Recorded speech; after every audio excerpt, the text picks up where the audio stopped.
Have a fun conversation with someone about how socialism is, or communism has never worked? Yeah, neither have I. I've been in so many situations where I just want like something normal to happen. Like I just, just want to get on with my day. And then like someone's like, socialism's never worked. And you're like, and then I just feel the wall slowly closing in on me, like that scene in Star Wars. Look, I'm not one of these people that's like, I'm a staunch communist socialist, like, and I gotta defend it. Like, I don't care. I've lived my life going through all of this and I'm fine, but I can't help but indulge sometimes. And usually when I indulge, I find the person who's like, socialism never worked, doesn't know what socialism is, or they have this narrow idea of socialism, while capitalism is like this, like it's just all these different things, right? It's a rainbow of possibilities. I once had a guy tell me that he watched a video about socialism or communism and how the USSR used it and took away the worship of religion and replaced it with the worship of the state. And I'm like, dude, you're a liberal. Your whole life is worship of the state. So you guys are always talking about institutions and how institutions and how institutions. That's the entire premise of the West Wing. And worship of the state? You guys worship the free market. Everything's free market. Free market of ideas and free market of this and free market of that. And then he called me a commie and I called him a bootlicker, and that was the end of Christmas dinner.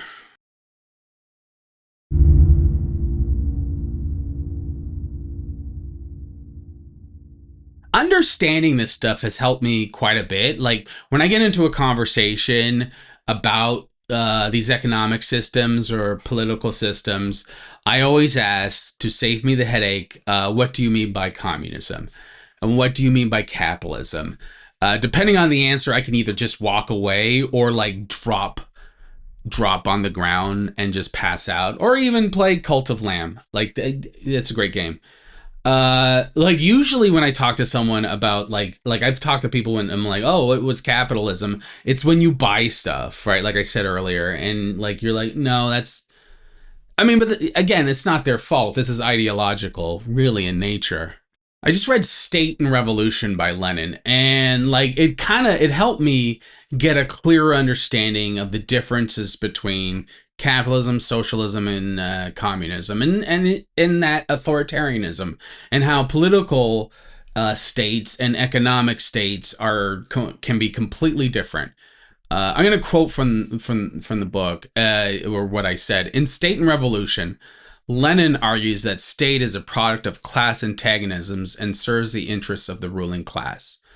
He asserts that the state must be overthrown through revolution to establish a dictatorship of the proletariat, which would dismantle an existing state apparatus and replace it with a new form of governance that represents the working class. Lenin emphasizes the necessity of a transitional state to suppress the bourgeoisie and facilitate the eventual establishment of classless, stateless society, aligning with Marxist theory that views the state as a tool of maintaining class dominance. Okay, so to understand what's happening, what Lenin is saying is basically socialism is a transformation stage. It's before the dismantling of the state. So under capitalism, right now, right, when you go to the voting booth, you are not voting for anything but capitalism, right? You don't have an option. It's each party in Canada, we have like 4, but it's 2. It's liberals and conservatives. In America, you have 2. So both parties are just different sides of capital. You don't vote for your economic system. And to understand what capitalism is, to understand what that is to know that capital is who owns the means of production, right? It's the few. It's your Elon Musk. It's your Jeff Bezos. It's your Galen Westons. It's those people. So when you vote, when you go to the polling booth, and nobody does this anymore, or you put it in the thing, you're voting for your management, a manager, someone to represent you. But really, what those politicians represent is the interest of your bosses or your owners.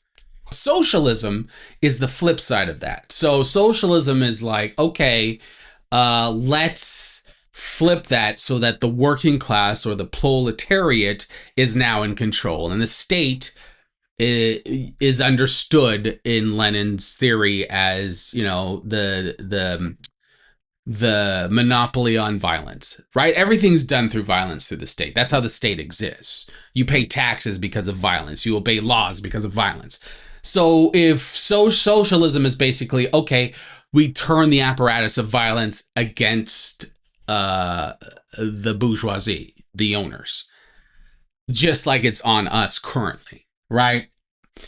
And so once that happens, once you create a state where the majority, a democratic state where the majority has power, you can eventually move to communism, which is like a utopia. The idea that there's no state, there's no classes, there's no borders, there's none of that. And so when people say like Russia or the USSR, excuse me, or China is a communist state, it doesn't make sense because communism is not a state. It's also not something that you force into. While yes, these are communist places and can be communism, it's communism in name. It is like it's like anything. Like it's like America's democracy in name. Under neoliberal capitalism, as we've seen through Milton Friedman, neoliberal capitalism, which is the current current form of capital that we are in, neoliberalism doesn't work under democracy. It'd rather do its stuff without democracy, and you can see that through history. This is not just me. Go talk to Chile. And I'm guilty of this myself. I went through a whole progression. When I was a simple liberal, I believed in things like democracy and freedom of speech. And as I educated myself, as I read more and looked at things and looked at history and sociology, I came to a conclusion not that long ago that democracy was a myth. It didn't exist. Because I believed in like what Aristotle said, one man, one vote. And so I was in that kind of mentality for a while where it was like democracy doesn't exist in its current form in the countries that talk about being a democratic state. Now, after reading State and Revolution, I realized, yes, democracy does exist. It's just not for us. We are the lab rats. We are the mice. We are the instruments. As I said in the last episode, we are inframed. Excuse me, burpity burps.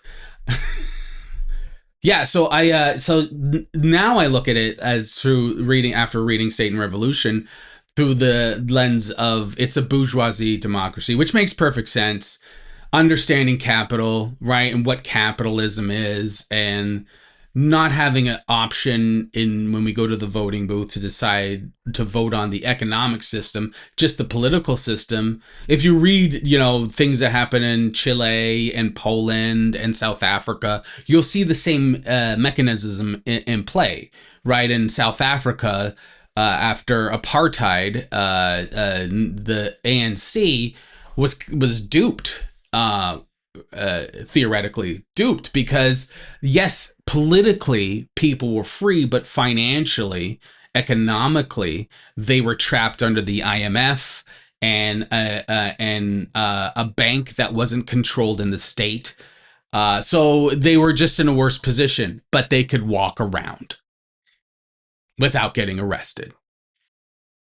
I was getting fights with those guys that all their Twitter profiles or them in their truck with sunglasses, and it's always about this, and they're older guys, they're like my age, and they just like they'll use the pejorative of, oh, he's a socialist, and you're like, oh, what are you?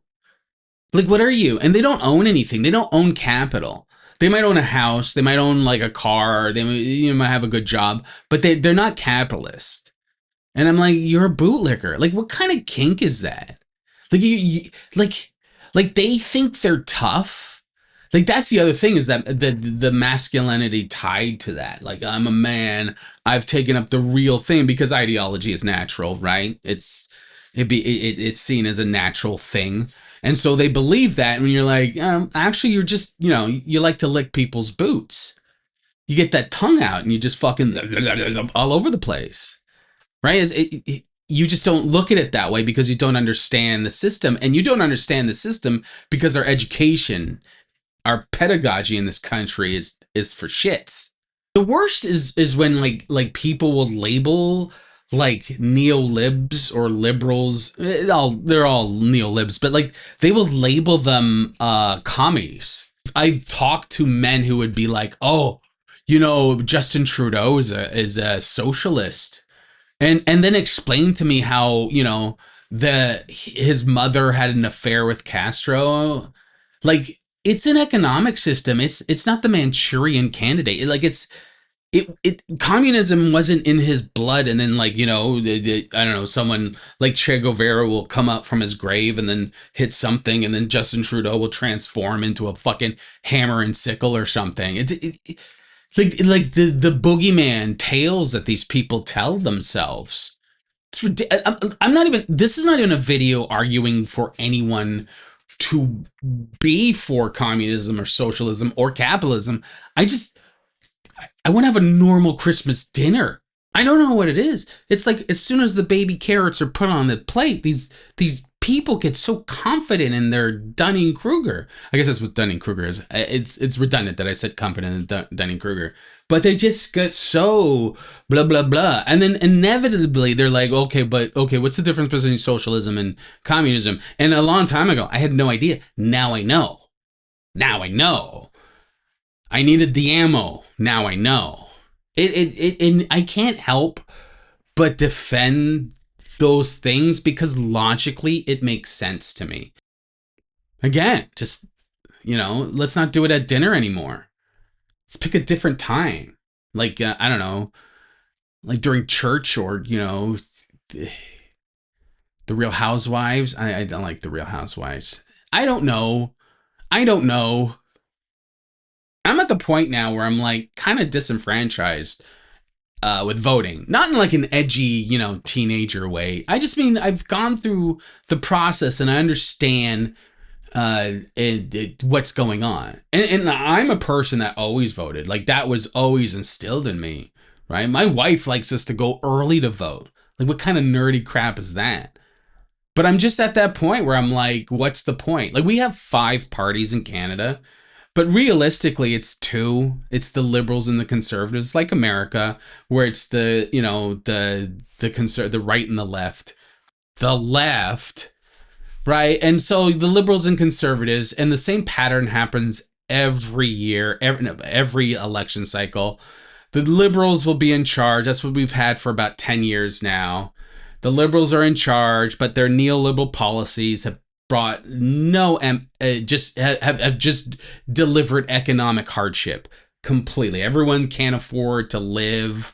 Things aren't good, yada, yada, yada. People are angry. People get mad. So then the conservatives are like, hey, we got some mad people. Let's give them something to be mad about. Immigrants.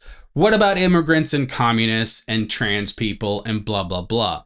And those are real arguments. Like those are people's lives.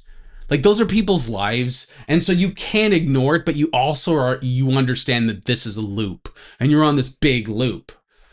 And then, after reading State and Revolution, and I'm sure people were at this conclusion way before me, but you realize this is the game, right? Like this is the game. It's just this because there's no real change. You're not voting on real policies or real anything. Economically, you don't get a say. You don't get to say, okay, I want money to go here and I want money to go here and I want money to go here. All you get to say is don't harm trans people. Or really that's about it, right? Like you just get culture war. And then,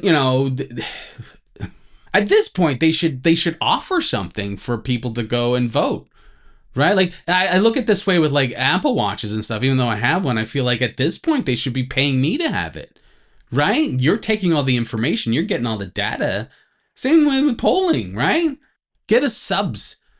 Do you know, next time we go voting, you like before when they give you the ballot, when you have to sign up to register, they ask you what kind of sub you want and they give you a list. It doesn't have to be crazy, just a simple, do you want an assorted, do you want cheese, yada yada yada. Do you want it toasted, da da da da. And then like when you show up, you get a free sub and a drink cuz right? So you get a free sub and a drink and a good sub. It's not a bad sub like Firehouse because this is federal election. It's federal money. It's unlimited. So you get like a Firehouse sub. And you at least you can play the game, but you're also eat fresh. I mean that's the wrong saying, but you get the idea, right? You get it, right? I find this episode was a bit existential. Not for me, for you. It's not existential for me. I get it. It's like if you're having existential anxiety, if this is like kind of like whoa. I mean, it also feels like a George Carlin bit. Not to knock George Carlin, the greatest that ever lived, but it is like it feels a bit conspiratorial, but it's not. It's plain as day, and they're not hiding it anymore. I mean, a couple of days ago when I filmed this, America just went into Venezuela for their oil and took out their leader, no problem. The illusion of democracy is gone. Or Elon Musk last year paid for an election, like he was standing on the podium getting Nazi salutes. Like the mask has slipped off. Like this is if you're not sitting here understanding what's going on, that you vote for your owners, like it's an illusion, then I feel bad for you if you think this is normal.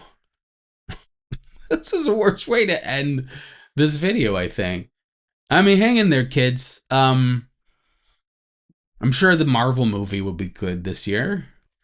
Yay! Remember to like, share, subscribe, and leave a comment. Also, check out the Substack at gavinstevens.substack.com and everything else at gavinstevens.ca. Thank you.